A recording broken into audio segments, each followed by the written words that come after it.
Thanks for tuning into the Hidden Tracks podcast. You can find us wherever you find podcasts or listen to music. When you have an opportunity, please give us a 5-star review, write a little note, tell us how we're doing. We really appreciate it. It helps us keep this thing going. If you want to reach out to us, you can find us at Facebook at Hidden Tracks. Instagram is at HiddenTracks99, and if you'd like to send in submissions or talk to us or give us any feedback about what we're doing, our email is myhiddentracks99@gmail.com. Thank you so much again for tuning in, and I hope you enjoy the show.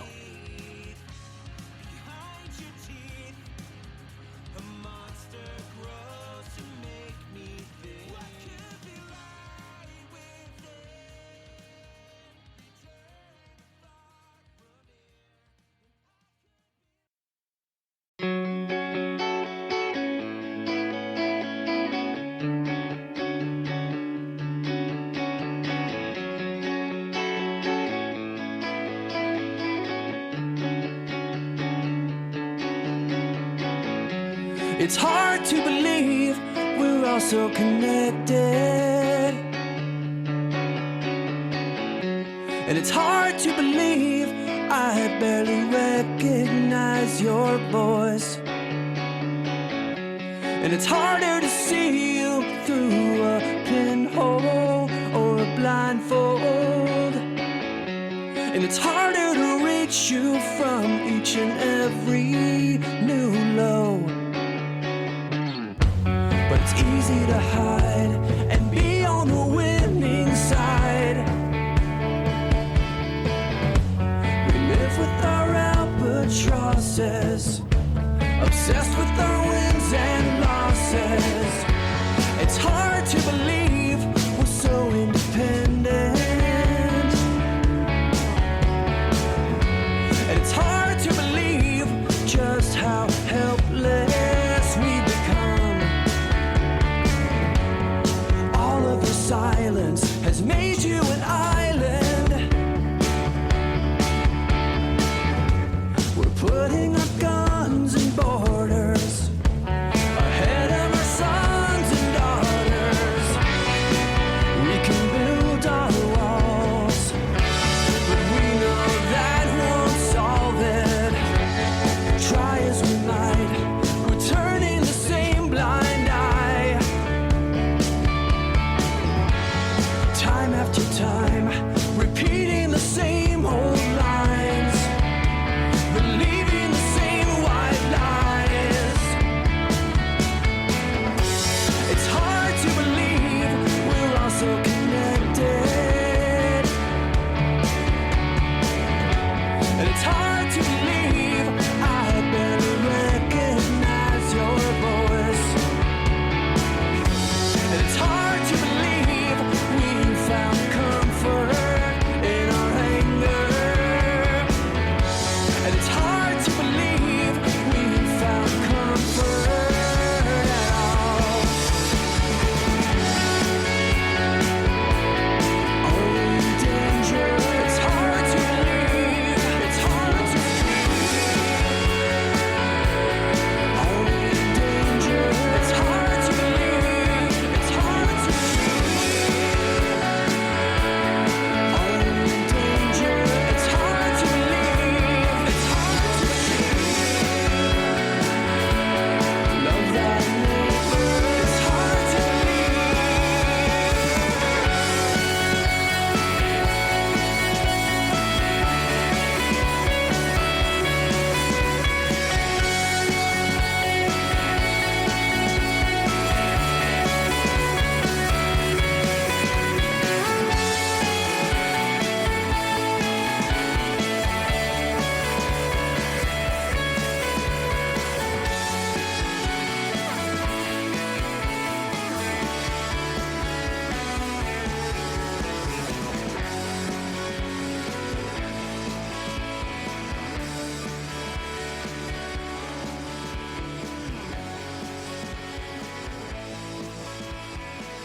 What's up, everybody? I have the awesome pleasure of having someone who I've watched from afar his entire career.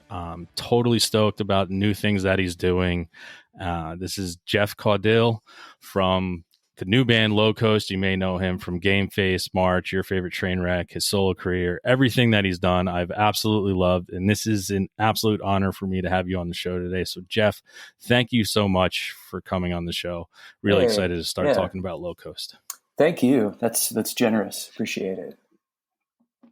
So why don't we dive directly into the new project that is about to release, your first full length together, first 2 tracks that came out I just want people to hear them. I don't even want to describe them because they are what they are, and they're amazing. So, well, thanks. And also, trying to describe it has been hard. We've been struggling with how to, when you want to market something, you want to describe it right. And I don't know if we've landed on the right way to do that. So it is, I always feel like it's better just to let the music speak for itself. So I'm really excited about it. Yeah. I mean, the one thing I will say about the songs, and my 2 cents will be 2 things. They're informative and they're emotional. Right on. Well, that's what we set out to do. Well, you did it. So thank you for the first 2 tracks that are out there ready for everyone to hear. Awesome. Now, why don't you give me, because I think it's pretty awesome for people that don't know the background of the people in the band that you're playing with too. How did you guys all come together? How did Low Coast become what it is and ready to drop your album? Yeah. Well, it's like I have been sort of chasing the idea of this band for a really long time. I mean, really, probably, maybe even decades. Like I've always loved the sort of the more Americana, jangly type of thing. I've always wanted to kind of branch out and do a little bit more than what GameFace was doing. Although I cannot deny how much I love and how proud I am of GameFace and all we've done.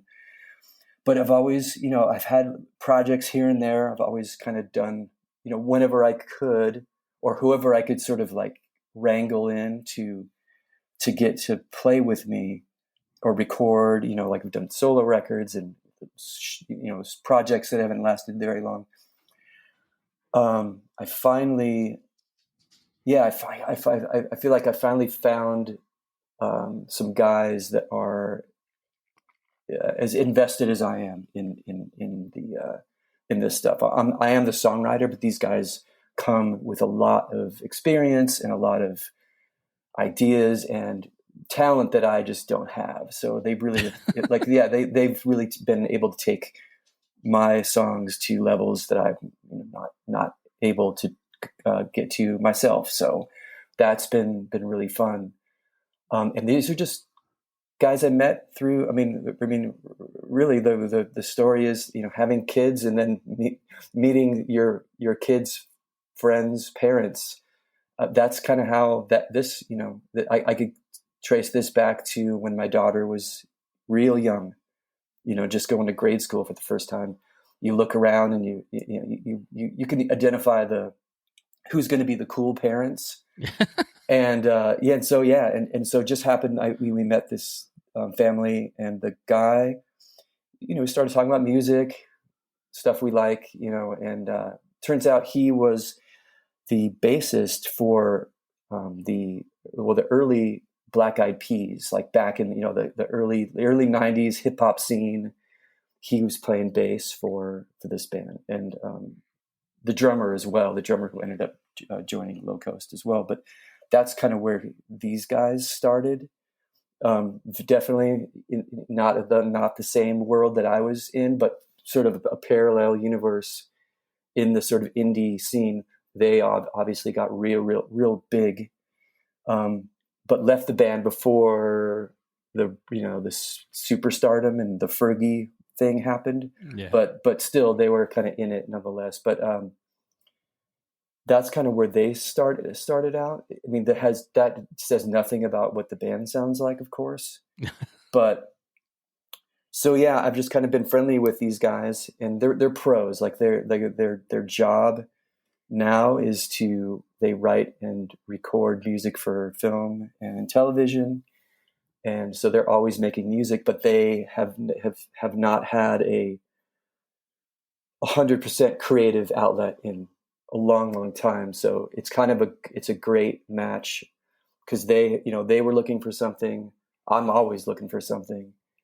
And so that's kind of where we started. And, we've just been, past few years, organically growing this into a real band. At first, I didn't know if it was going to be just another project, because I'm always trying to record and I'm trying to release music whenever, however possible, with whoever is willing to do it. But as we started to get into the songs, and when the rest of the guys, when their input started becoming it was such that it had to be its own thing. It had to be. We had to have a name. We had to have it. It was a new band, and we're all sort of like on the same page about it. So this was a full collaborative effort, as opposed to like when you were doing your solo stuff and looking for people to play with you. You would write the songs, write the pieces, and say, this is what I want. This sounds like it was more, hey, I have these songs and I really want you to give me your honest opinion, and let's see what we can do with them. And give me all the good and give me all the bad, and let's see what we come up with. Yeah, 100%. Yeah. I mean, we there was a lot of experimentation. We played songs different ways, which is kind of a new thing for me, and liberating and also a little scary. I'm kind of used to knowing what a song's gonna be like, or used to knowing, kind of like seeing the end result before we even get started. And this time around, it was nice to be surprised, and it was kind of fun, kind of doing that. And so it's collaborative, and it's just fun to kind of just let these guys go and see what happens. Yeah, was that hard for you, considering all the things you've done and how you've done stuff in the past? Was that to let go a little bit and just let them do what they want to do and see if it works for you? Was that a little bit harder than how, I mean, and I don't want to say hard, but completely different challenge for you mentally? Definitely. I mean, even with GameFace, like I would be like, I really want you guys to, I want to just see what we can do. Like I say that I want input, but I still know exactly what I want. But this time, it was a little, it was, like I said, it was liberating, but a little bit scary just to sort of let go. But yeah, I mean, the record is way better for it, for me, just being able to let it happen. And so, now I like being surprised. I like, taking a risk. It's not weird, the record, I know you've only heard 2 songs, but it doesn't get crazy. It's still very much what I do, but it's more of what I do. It's like what I do if I had amazing, talented musicians to support me, type of thing, but I don't want anyone to think this is like, experimental jazz or anything, but there are moments, there are things that we do on this record that I could have never gotten away with GameFace, and I could have never gotten away with on my own, just because I just don't have what it takes to figure it out. So I just feel fortunate to play with musicians like these guys. Yeah, and earlier you said about how that twangy stuff and changing things up and where you were from GameFace and the stuff you wanted to start to do. And honestly, from the first time I heard GameFace back in '93 and when I was in high school, and to one of my favorite albums of all time, March, Turn. And I could tell where your comfort zone was. And it doesn't, listen, GameFace is still on my pedestal of great awesome punk bands / early days of emo. What I don't even know where it falls in. I'll just throw that Yeah, no, the huge totally. moniker of post-hardcore because it Right. just falls into so many categories. But then when you started to branch out and do, March and then your solo stuff, I could tell where you were super comfortable and you just fit perfectly into that, singer-songwriter with a little bit of country flair on the background. Yeah, And I yeah. couldn't have been more excited for watching someone go from somewhere and do something completely different, but it be so perfect. I appreciate that. I mean, and even the early even GameFace records, you still would get an occasional Gin Blossoms or Matchbox 20 or Goo Goo Dolls reference, in GameFace reviews, and so it was always kind of there. That's just I grew up.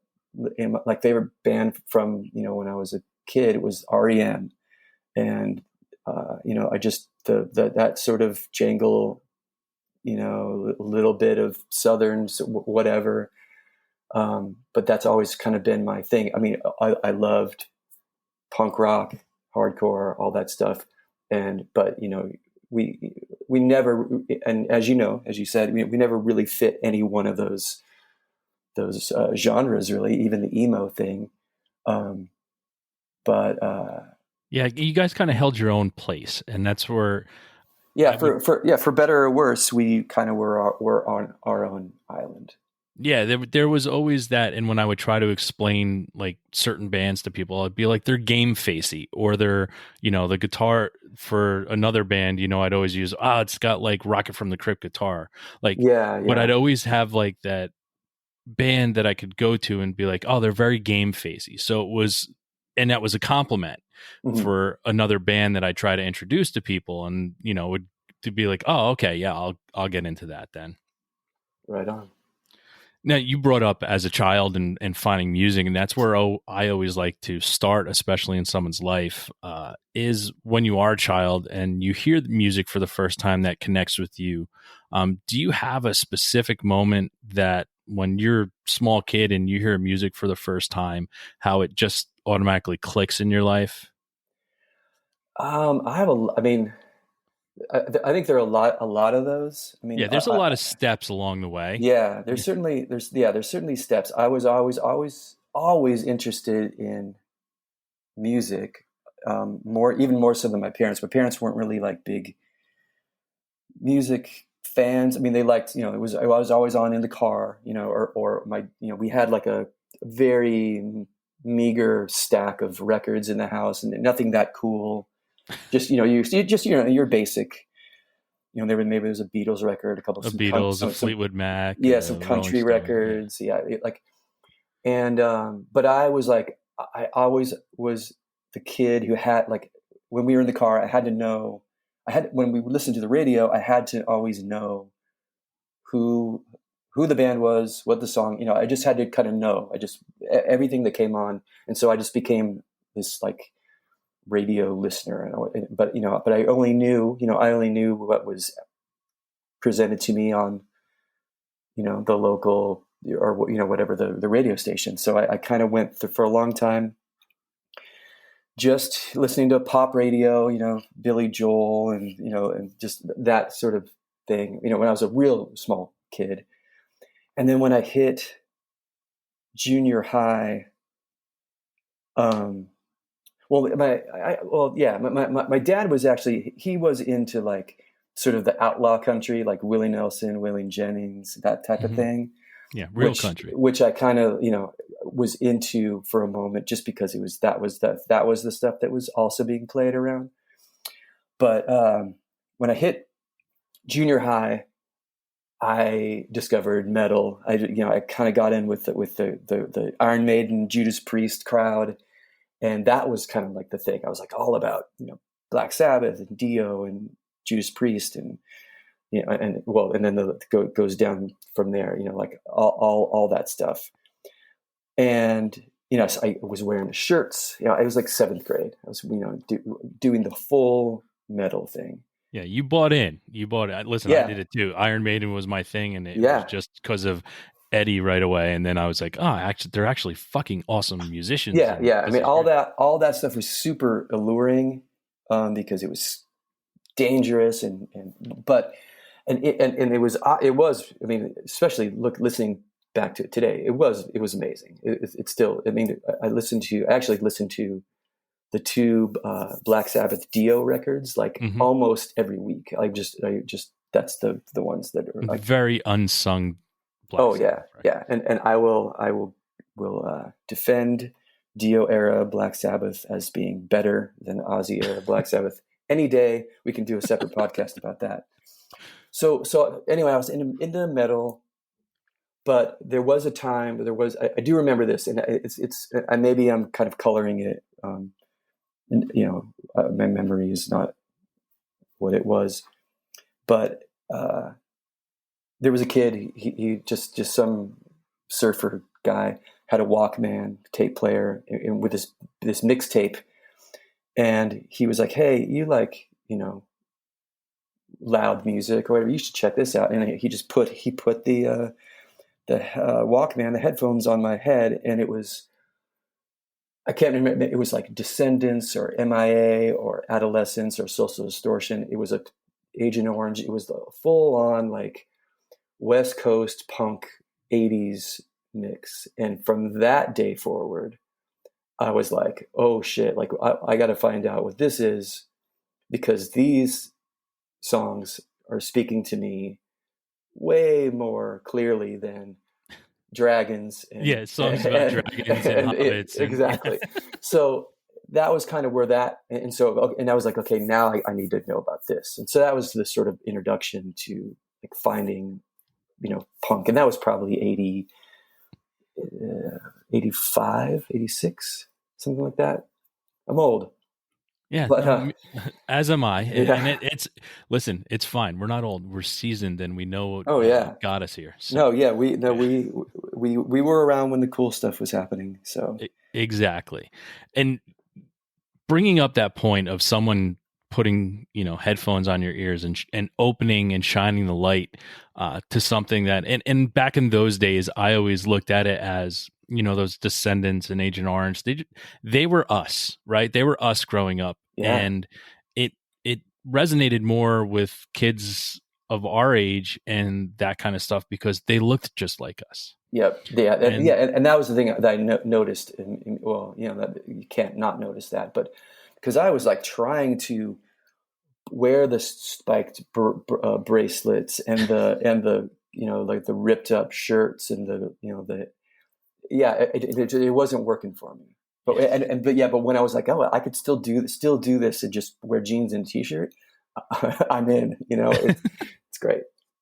Now, those are those moments that stand the test of time. Especially, I mean, we had that in the '80s with that kind of punk rock, the Descendants, and all that coming up, and then luckily we had it again in the '90s when grunge broke. It was just everybody. Yeah. You didn't have to have teased hair and eyeliner, Yep. and you could have jeans and a flannel, at that time, and and still be who you are and play awesome music. So those are awesome things. Yeah, for sure.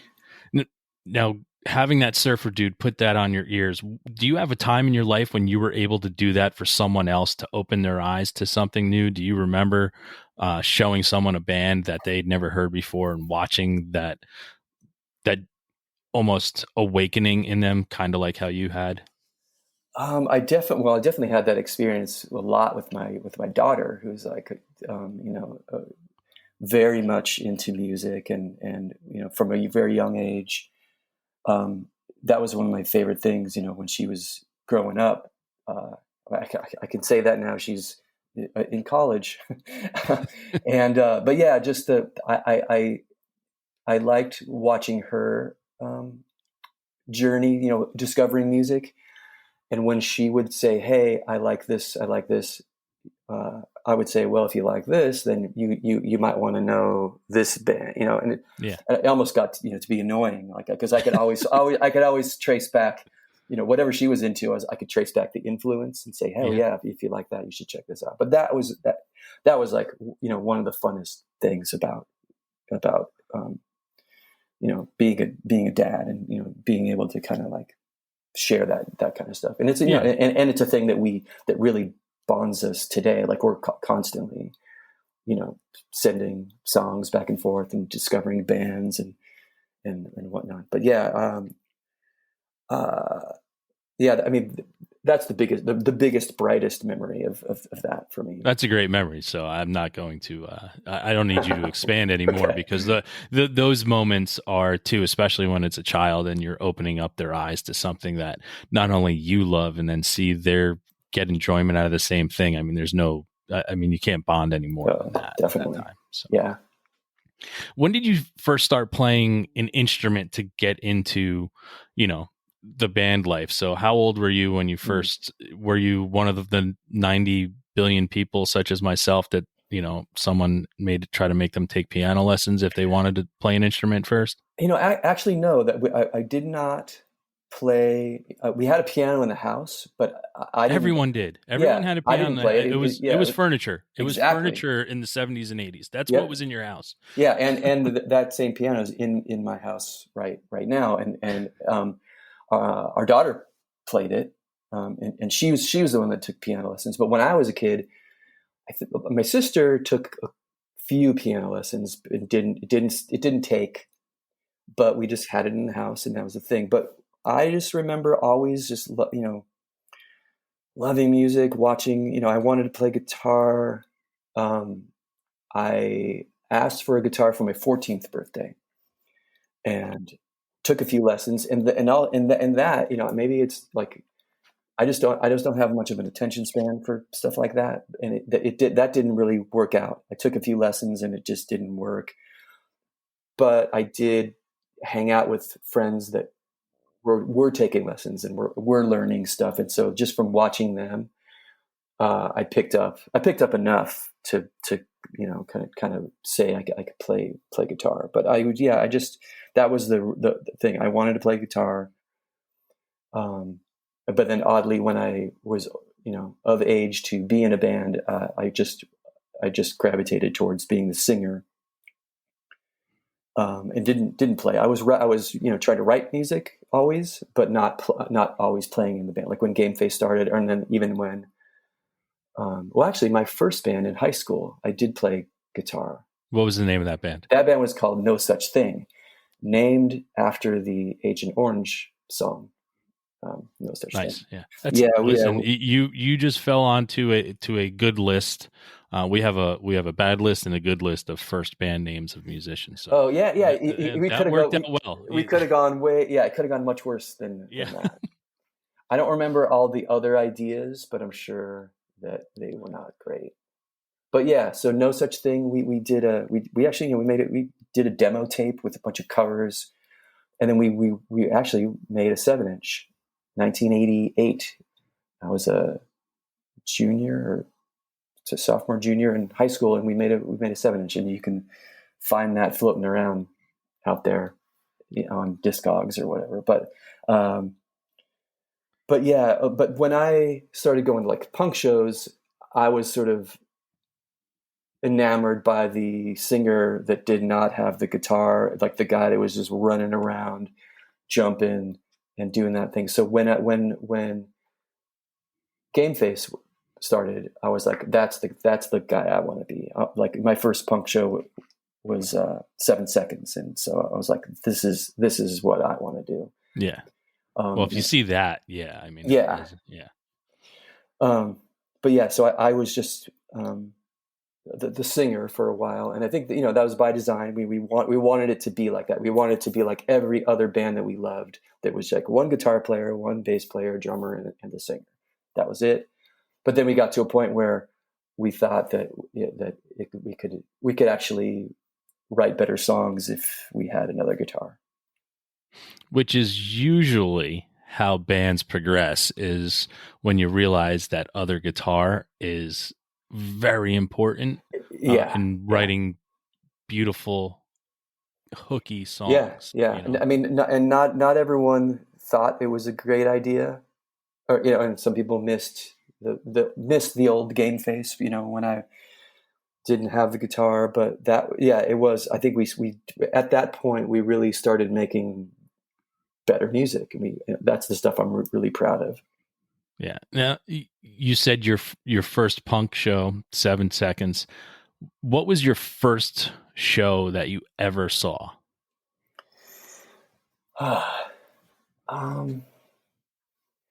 It's probably like some of the like the local metal shows at the teen center, down in like at the rec center. They would have, in the mid 80s I would go.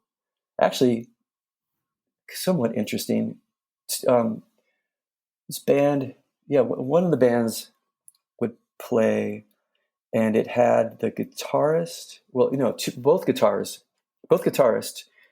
Tom Dumont, who would go on to be in No Doubt, and his sister, Gina. They were the guitarists for this band called Rising. They played in Irvine. That's where I grew up, at the teen center. And that was a metal band that I had seen. And then there was a band called, and I think they were called Suspect, but they, and the rumor is, or at least what I was told, it was like a, kind of a hair metal band, and they went on to become the band Warrant. Uh-huh. And so they kept the sort of Law and Order theme. I don't know. I don't know. I forgot the name because they became Warrant. They had a different singer at the time besides Janie Lane, but Janie came later, and wow, then we just went boom from 7 Seconds to Warrant. Different. Real fast. But that was like I said, like when I was first starting to really get into music at all, it was all about metal, and so I would just, whatever I could find, and I could walk to the teen center, and it was just these little all ages shows, and it wasn't I didn't start to go to real shows until I was in high school, and I had some older friends that and then they took me to my first punk shows and stuff. Yeah. Well, listen, your first show is definitely different than some of us out there. Like me, I was dragged by my parents to Kenny Rogers in like 82. Wow. Well, see, like my folks, like they weren't into music enough to go. Like we never went to concerts. I don't have that experience at all. Like I think the first time that I went to a show with my mom, like I took her to see Elton John like 10 years ago. Wow. Like we just weren't like concert going people. Like my family now, like that we were, like we've seen everyone, and but growing up, it just wasn't that kind of a listen, I completely understand that. We growing up for me, if I go first, second, third concert, it goes Kenny Rogers, Barbara Mandrell, number 2. Number 3 was Suicidal Tendencies. Wow. So all right.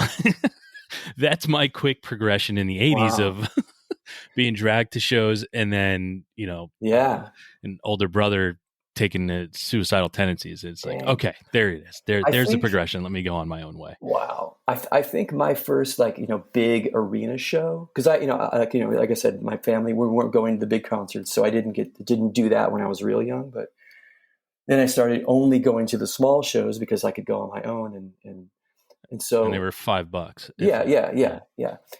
But I think that the first real arena experience was, I was already in high school, and it was the Run DMC Beastie Boys tour, and that was my I can't be sure, but I think that might have been the first time it was at a real big show. And also that's awesome.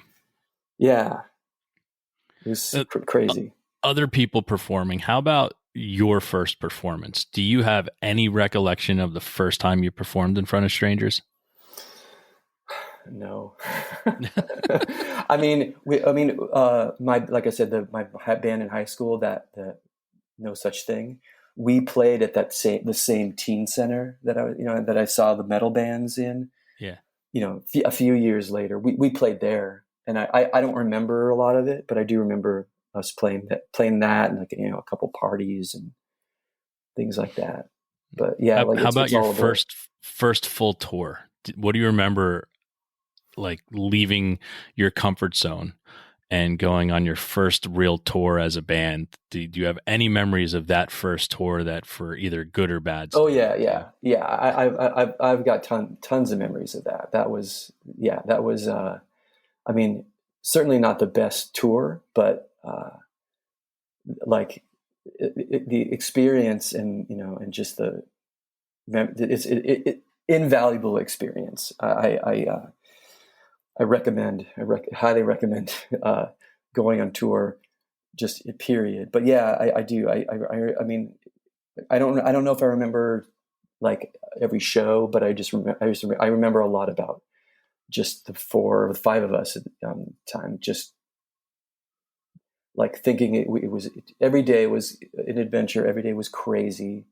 And I was sort of questioning why we were even doing this, but it was so worth it. But, and somehow I wanted to do it again. Like, it went well enough to want to continue doing it. But yeah, it was like that experience. And at the time then we were booking shows over the phone.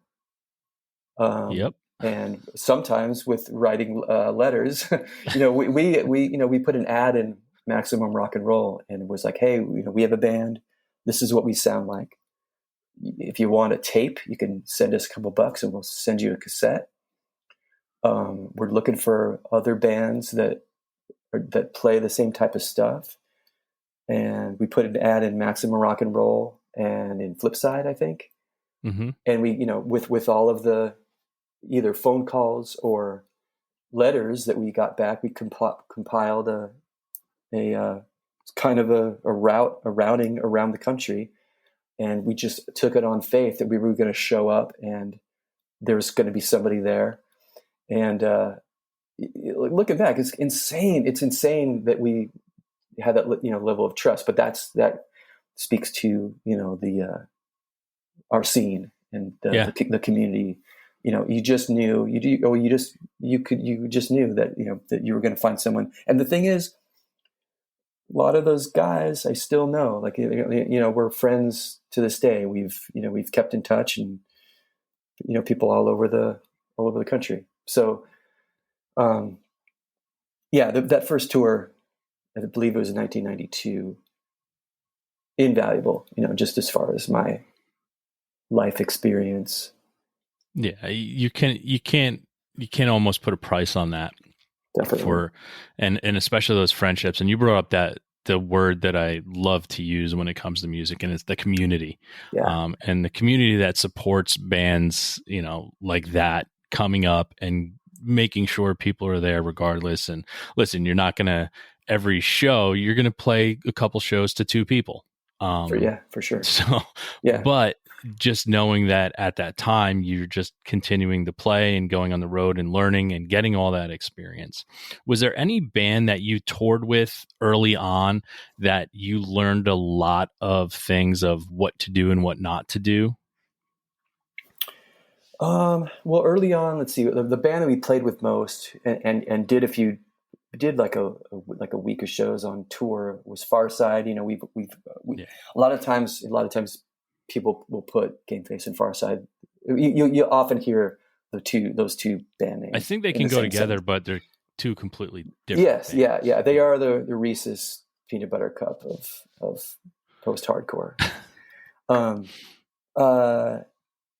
Yeah, I mean, I don't know about like learning from or whatever, but we kind of, I think that our bands sort of learned similarly from each other along the way. Like watching what they do and how they played. I think that. We could. I always talk a lot about Farside and Popeye. He's a great friend of mine, but yeah, they were sort of our partners in crime back in the day. There was a band also when we played on that very first tour. The band was called Yuck. I think there's been at least another 2 or 3 bands called that since then, but this is a Yuck. They were from believe they were from Austin, but we I think our first show on tour with them was in Houston, and that we showed up, and the singer was this little dude. He had dreads. He's this like this Filipino dude, and they sounded amazing. I mean, they were just a 3-piece, and they covered Superchunk and they covered Green Day, and then they had their own songs that were amazing. And that was like, when I saw them, I was like, oh shit, like these guys are our age. They're doing exactly what we want to do. And they were a real inspiration. And I'm friends with Francis, the singer of that band, to this day. But they were like a big influence as far as like, this is what a band should look like and sound like and act like. And I was like really blown away by them, you know, being like, whatever, 19 years old and showing up to a club in a city that I had never been before. That was pretty inspiring. I think about that every so often. They played Cast Iron by Superchunk, and they played 2000 Light Years Away by Green Day. And it was like, okay, you're speaking my language. Let's hang. Yeah. Now, when GameFace came together and Farside, I mean, there was an amazing scene going on at that time, especially for bands like yourself, that sounded that way.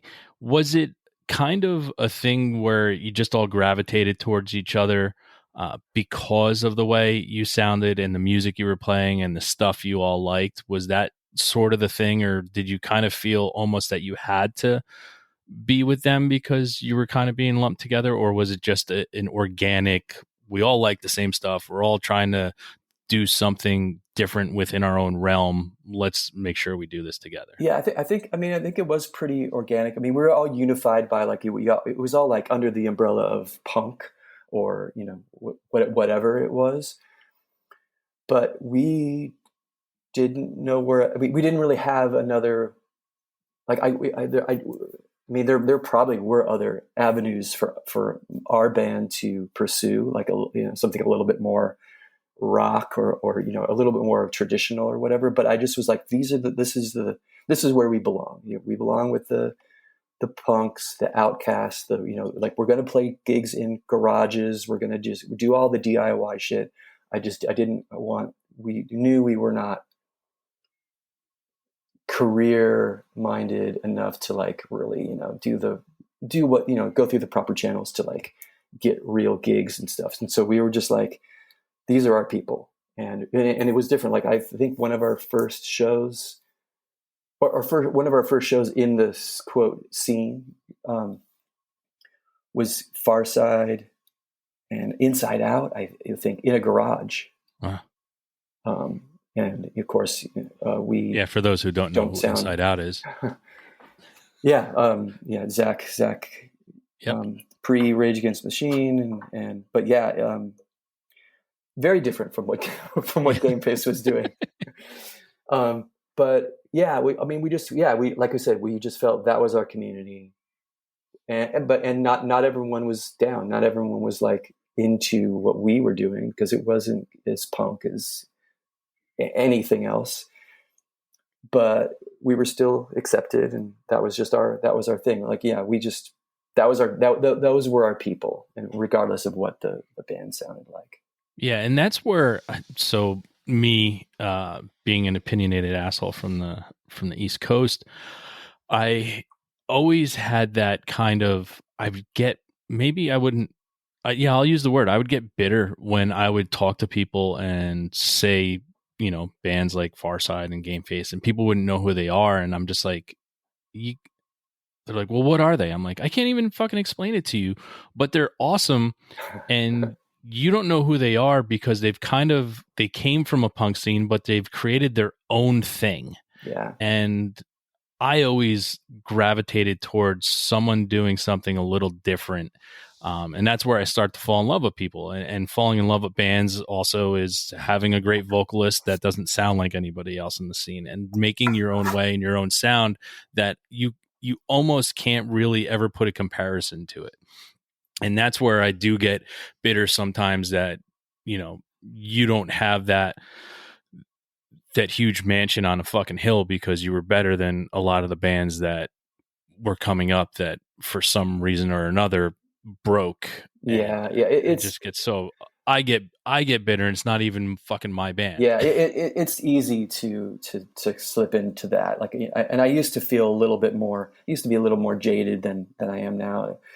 And, or, jealous, call it what it is. A lot of bands just after us really broke, and, bands that I'm pretty convinced, we influenced, but it's okay. Like I do kind of feel, I'm proud of sort of being the, amongst those who didn't really get their fair shake, but whatever. Yeah. Like we talk about this a lot.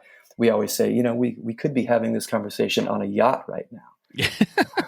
But the thing is, I mean, I don't know. I don't know if we ever really had what it would take to maintain an actual career. I do, because all that matters is the songs. Yeah. Well, I appreciate that. And to me, that's really what it is. And that's what I fall in love with. It's the songs, and it doesn't matter how big a band gets or how little they are. If their songs are fucking great, to me, and in my eyes, you've made it. As I said, introducing you, I've watched your career from afar, and no matter what it is you've done, I've always been there to be a fan, because that's awesome. That's how I feel. Right on, man. That's, I mean, and that's for me. I mean, if I could hear that, once a week, that'll keep me going. All right, I'll shoot you a text every week and tell you how great you are. Yeah, right. I'll give you the Wednesday wisdom every Wednesday morning. Hey man, okay, you're good enough, you're strong enough, and gosh darn it, people like you. So. Right on. Cool. How big of a departure, or did you feel, or do you think anyone started to look at you differently when you did go into your singer-songwriter phase, when you started doing that more? And I'll even throw it, because there was steel in it and that country kind of singer-songwriter. Did you feel, or were you just doing what you wanted to do at the time, which I'm sure it was, but did you feel any sense of making this huge departure and see if anybody would, jump in the car with you for the ride? Yeah, I want to say that I didn't even care. I just kind of just doing what came natural to me, or kind of what I'd been thinking about doing forever. I may have jumped into doing that a little too soon, but when GameFace broke up, I needed something. I needed something creative. Like I needed something like immediately.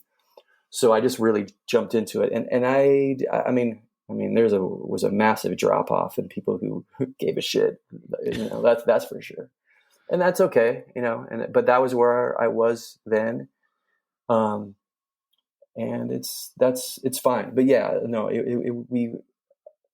I definitely felt like it became a fraction of the people that were interested in GameFace, though, a fraction of people came along for the ride, with that stuff. And I get it, it was certainly, I was just in that was the thing that was moving me at the time. I wanted to make singer-songwriter records. I wanted to be schmaltzy and sensitive, and also I wanted to really just own it and keep it small and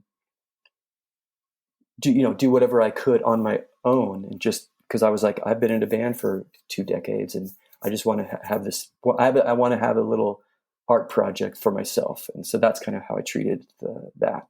But then, you get after, years go by, and you kind of get the itch to be in a band again. And so I did Your Favorite Train Wreck, and I did, GameFace obviously got back together as well. But yeah, it was just the time. Like that's what I needed to do, and for better or worse, for better. I'll say for the better. I mean, I remember the day I saw the Way Back, and it was sitting there, and it was it's right when you put it out yourself, and I still have that copy from it, and being like, oh, this is Jeff. I was like, and I listened to it, I was like, all right, I feel a little weird because I absolutely love this. Oh, that's awesome. And it's not what I was expecting, but that's also the time too where I get upset watching people. So I'll never forget. I was at Trevor Keith's show. He had just put out his solo record, and guys just sitting there in the front screaming out Face to Face songs. And I actually was in the back room. I walked up to him and I go, "Yo, dude, it's not that. Yeah. All right. That's Respect rough. what he's doing now." Yeah. Because what he's doing now is just as brilliant, if not more so. Right. And it's not Face to Face. So shut the fuck up and don't say another fucking word. Otherwise, I'm going to knock you the fuck out. Yeah, it's rough. I mean, I know we all do it. You know, we all go to the solo show and we want to. We're like, God, I hope he plays at least one or two songs from the band or whatever. You want to. Yeah. I mean, that's why you fall in love with music in the first place. And you want to always have. You want to hear the hits. I totally get it, but. I definitely see very clearly both sides of that. You know, you can't. You have to continue to grow and create and do what's happening. You have to kind of be in the now as much as possible. Yeah. Although if you look at my record collection and my whatever I'm listening to, I'm listening to like all 90s music probably. Yeah. But that's fine. But because that's what I love about music. It's always there to go listen to, right? So you can always go back to what you love, but when someone's trying to do something new, you have to respect the fact, because if you want, you can always go back to what is out there before. Right. Yeah. So respect the new. Yeah. Yeah. No, yeah. The few people that have sort of stuck by every new thing that I've done, that kind of support has been really huge for me. So, well, I own a copy of basically almost everything you've ever recorded. So, awesome. The fanboy in me is, that's how I try to support, and what leads me to loving. As soon as I saw Jeff has a new project and it's Low Coast, I was like, oh boy, here it was, I had a scratch that needed to be itched. That's I appreciate that so much. And that's the thing that's what helped. That's the thing that keeps me going and, keep it, like pre-ordering the album and, sort of just buying in sight unseen. That's huge. And so I do appreciate like that. I know you've only heard a couple songs, but I think the record will not disappoint. Now going into the record and Low Coast, because when this comes out, it's probably going to premiere probably the same day or the day before the album drops. So when describing Low Coast as you did at the beginning of the show, what song do you think off the new album would best describe for someone to jump into and best describe the band that Low Coast is trying to be? Oh, that's actually a harder question than it should be. We've definitely, as we've been playing together, we made this record, and we recorded the album over a couple of years actually, because of COVID and this and that, and it took a long time to actually have it done. But we learned a lot about how we work together and what, how we create, how we write songs, or, and I think we're still sort of figuring out what it is, what our best direction is. So I don't know, like this record, I think it has a little taste of a lot of the things that we do well. The singles that are out right now, I feel like, Hard to Believe and I Know We'll Never Know, they fall more on the sort of indie rock side of things. There's definitely a side of that swings a little bit more towards the alt country thing, and those songs haven't been out in the world yet. But I think that there's a fine line between, or a nice mix of both of those worlds. I mean, I think the record itself, it's a good sampling of where I'm at musically and, what I love. But yeah, I mean, the first single, Hard to Believe, I feel like, that does that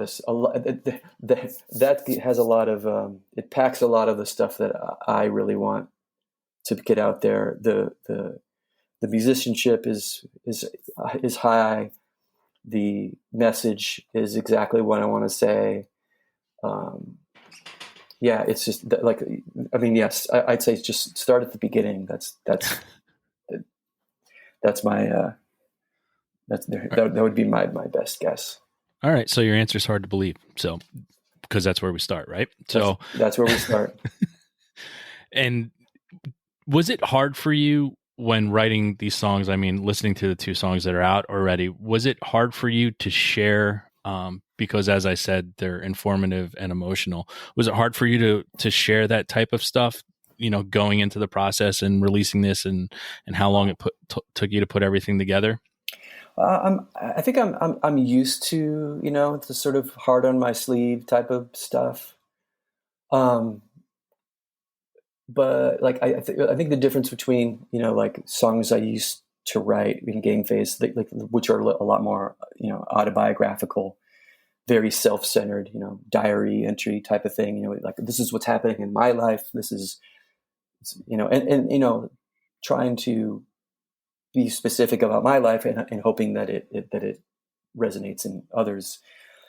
I definitely tried to broaden, or at least, broaden my view a little bit with these songs, speak to a sort of a larger, I don't want to say like, it's not like I'm tackling the issues or whatever, but I'm definitely, you can't ignore a lot of the things that are happening in the world. And I was not shy about addressing that. I don't remember. You definitely weren't. I don't remember what the exact question you asked, but no, it was about sharing your. But yeah, no, your emotions. I definitely felt no. I was not shy. Yeah, like I said, no. Yeah, I'm completely comfortable with laying it all out there. I mean, right now, shit, I'm 51, got nothing to lose. I feel like now, if I don't say exactly what I want to say, that's the thing that's gonna kill me. So I'm better off just kind of putting it out there, and yeah, it's helpful. I mean, I feel like those who have heard the record, really, like, the people I'm close to that I've shared it with, they connect with it very immediately. And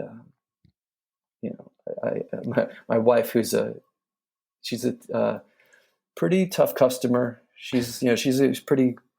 She'll tell you, this is one of her favorite things I've ever done. It could be the one, and so to get that from her, yeah, I feel like I'm doing something right. Yeah, getting that blessing and that okay is that's a big one. Yeah, and I love that attitude, because I have the same attitude. Someone asked me something and I was like, well, I don't care now, so years down the road I'm going to care even less, so it doesn't really matter. It is who I am, and I'm in my late 40s and I'm not going to fucking change, so yeah. It is what it is. Yep. But going into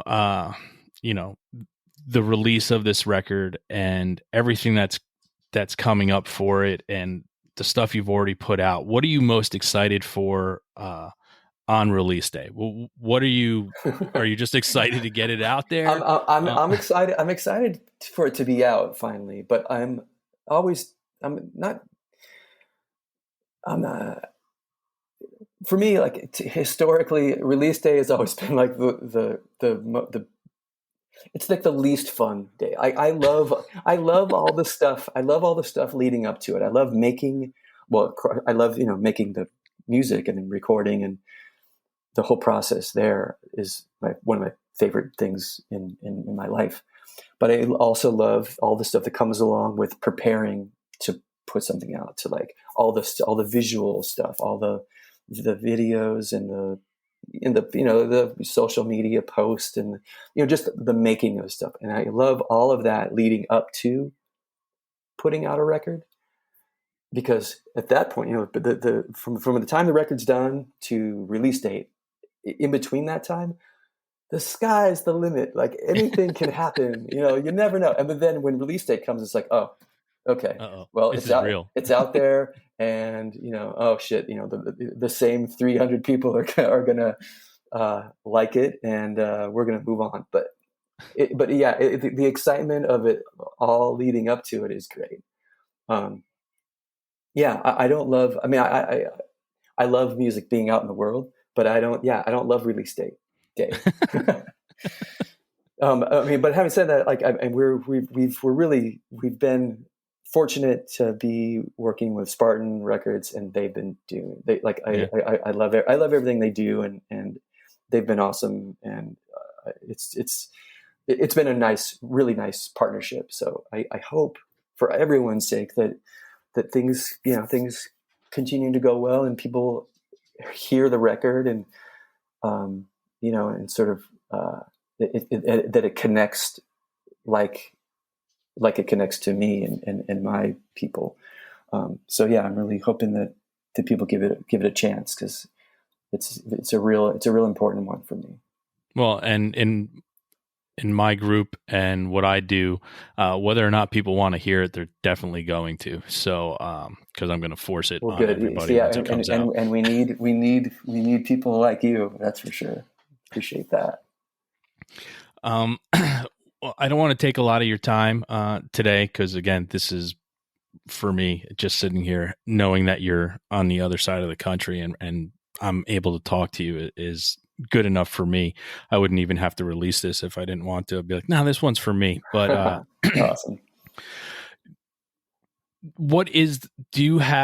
Are you looking towards the future with Low Coast, or is this, something, hey, this is what it is right now and we'll see what comes of it? Or are you looking, is there a future outlook for Low Coast, if you don't mind me asking? Yeah. I mean, yes. I don't know what that looks like, but we are all very open to any opportunity that may present itself. I mean, we love this record. We love the band. I mean, we don't have like a tour or anything, although we would certainly not say no if we were to be asked to do that. It's just, a brand new band with a bunch of men of a certain age. It's not the smartest thing to just get in the van and see what happens. So we have to be smart about, what we do. Because you got to stop every hour and a half for a piss break. So I get it. That's right. Yeah. Yes. We have to plan our drink intake. Yeah. But I mean, this is definitely my thing right now. And I would, I'd love to explore any opportunity that came with it. But I think that's all it'll all hinge on how far the record gets out there, and who listens and who likes it and who wants us to come and play. And I'm certainly eager and open to whatever that may bring.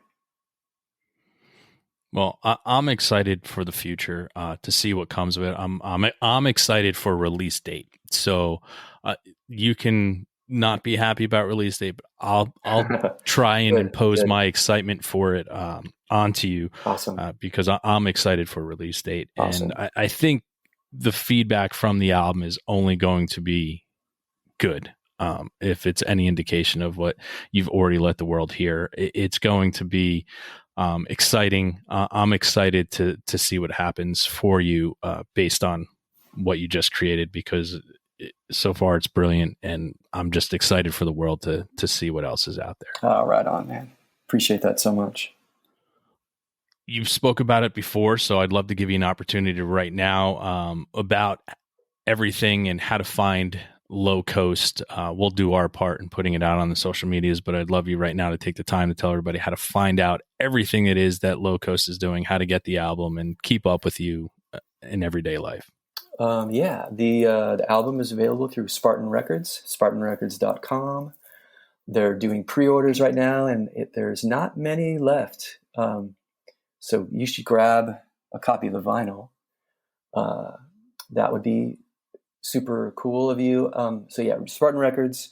We are on the gram, Low Coast Yams, and we are on Facebook, Low Coast Band. I think those are the major places. I guess that's where you go these days. But yeah, you'll find us. Yeah, we'll make sure they find you. Please do. So we're going into our final segment right now. It is our weekly threes of 3 things that you're listening to right now that you would like people to check out. I have my own 3, but we'd love to get an artist's 3 things that you listen to right now. It could be new, it could be old, it could whatever you've been listening to. Be awesome. Huh. Okay. I've been listening to a lot of this guy. He's this very let's say eclectic folky artist. His name is Riley Walker. And I keep listening to all of his records on vinyl, specifically this album called Course and Fable. That's been on heavy rotation. I just got for Record Store Day, I got the alternate Yankee Hotel Foxtrot Wilco record with all the different versions of that record. That's been listening to that quite a lot. What else am I listening to? What? I listen to a lot of Neil Young, actually. All right. Yeah, let's go with On the Beach by Neil Young.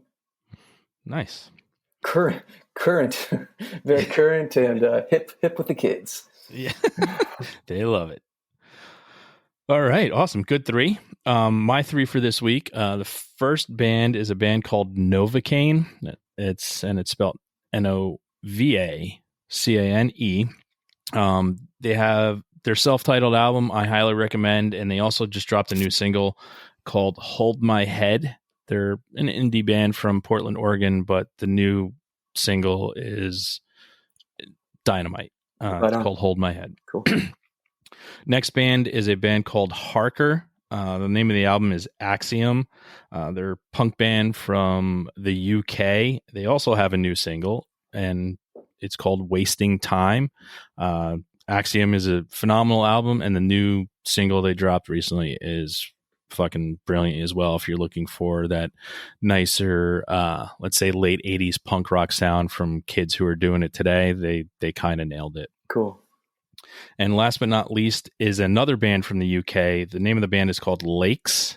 The name of the album is Elysian Skies. They're kind of like indie pop rock, but I've really dove into the album, and it's one of those things where I can't believe when something is as good as it is, where I'm like, I'm waiting for it to fail me at some point, but it hasn't in the 10 times that I've listened to it. So no, it's cool. Actually, I should mention a new band that I really admire, Narrowhead.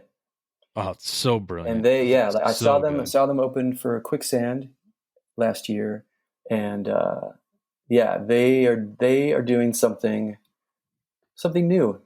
It sounds fresh to me. I mean, although it's certainly, it comes from all the things that I like. I love Britpop, and I love, that 90s rock stuff, but they do in hardcore and, whatever it is that I don't even know how they want to describe their music, but I think that they're doing something exciting and cool. Yeah. They fall under my category of a word I tried to copyright, but hasn't successfully come back yet, but nostalgic. Okay. They're trying to do something new with a nostalgic sound, and that's where I fall in love. I'm like, I love it. They're trying to do their own thing, but you can still hear their influences, and I fall in love with it. Yeah. Hardcore. Right on. But Jeff, I don't know what else to say, but thank you.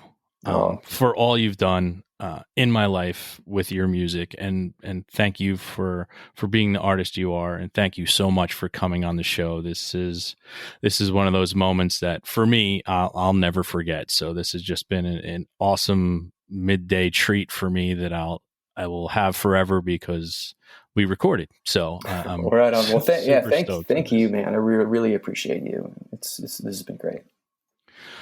Well, everybody out there, you know what time it is. It's time to go out, listen to Low Coast, and have a great fucking time.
itching in my throat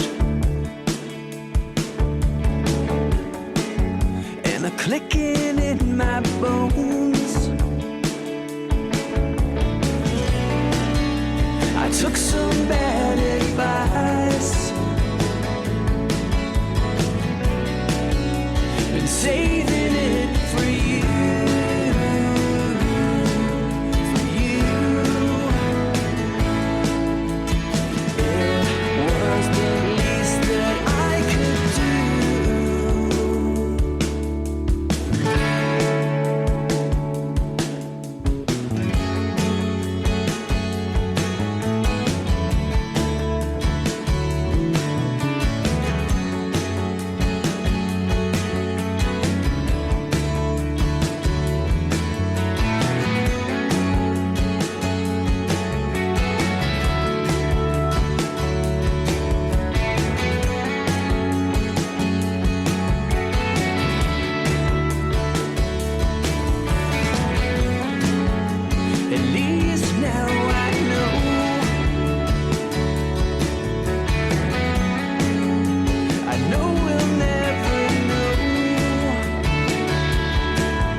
Thanks again for tuning into the Hidden Tracks podcast.